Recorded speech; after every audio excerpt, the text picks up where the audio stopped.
What's the essential difference in David Bowie now compared to David Bowie 5 years ago or 10 years ago? The hairstyle, I think. I don't think there's really that much difference in terms of the work. I think my general attitude has probably changed a lot. It's become that of a 36-year-old, but as far as work goes, I think I'm still very curious and I still take quite a few risks, I suppose. I'm still a curiosity seeker, looking at the idiosyncrasies of things. I believe you've said that you're essentially a solitary person, almost the outsider to society. Why do you feel that way? I'm more comfortable, I think. I'm more comfortable being on the outside, observing things. It hasn't been like that on this tour, I must say. The great bunch of guys I've been working with, I feel quite a social animal at the moment, but no doubt I'll go back into my retreat when I finish the tour. I don't know. Is it it's a compulsion that leads you to explore that leading edge all the time? Yeah, and I get that probably the best work and my best feelings are when I'm traveling more than anything else. I can't seem to produce very much in the way of interesting work when I'm on the road in America, for instance. I find that very hard because there's a certain uniformity of city and expression and cultural stagnation in the cities in America that I can't really produce anything much. Maybe I'm just not switched into the American way of thinking. My imagination goes berserk if I'm in the Far East or in Thailand or somewhere like that. And it doesn't mean that the work will only be about Thailand, but it sort of frees me up a lot more. Or a Berlin or somewhere like that. But it's hard to write in Akron. It's kind of, I feel a bit stifled there. What was the genesis of the concept for this show, for this David Bowie world tour? I think I wanted more than anything else to, again, put the stage environment into a place that one couldn't actually pin down. So I just juxtaposed the idea of high-tech columns against kind of a 50s Singapore look.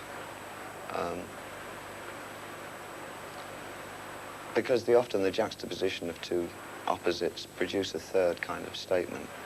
And I think it worked very successfully for this show. You can't really put your finger on it. Having just seen Blade Runner the other day, I was intrigued the way Ridley Scott did almost the same kind of thing. I see there's a huge element of Chinatown in his 21st century city. And I found that intriguing because that's exactly the way I felt that would produce this. You could identify it, but it was slightly foreign to one. And it's a very light-hearted show compared to some of my previous things. There's a certain amount of humor in it, a lot of humor in it. Does that represent a certain attitude towards life? It just meant I didn't want to do a serious show.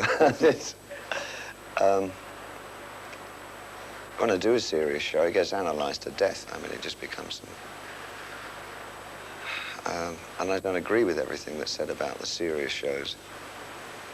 A little while ago, you said that you wanted to make a light-hearted show, yet you called it Serious Moonlight. And that phrase, I think, has puzzled a great many people. It's an Americanism that I just like. Serious this and serious that. So I thought, right, this is going to be a romantic tour, so we call it Serious Moonlight Tour. You know, just had no great meaning behind it. You conceived the show as well as for stage, then for television at the same time. Yeah, yeah. It was essential for me anyway to, with prior knowledge that I'd be using diamond vision screens, the very large screens that are used in stadiums, that something actually happened on the screen other than just a bland kind of presentation of a band. And it was also, I mean, I couldn't resist it anyway to sort of design something that worked for stage and for TV screens. It's a precarious balance, and I think it's just a rudimentary idea. I mean, next time around it'll probably be better, but because I've learned a lot just doing this tour about what works and what doesn't work on either side. But that was fascinating, trying to put the two mediums together, try and make them work both at the same time. I think, as usual, you've done it very well, Mr. Bowie. Thank you very much indeed. Thank you. Thank you.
Yesterday.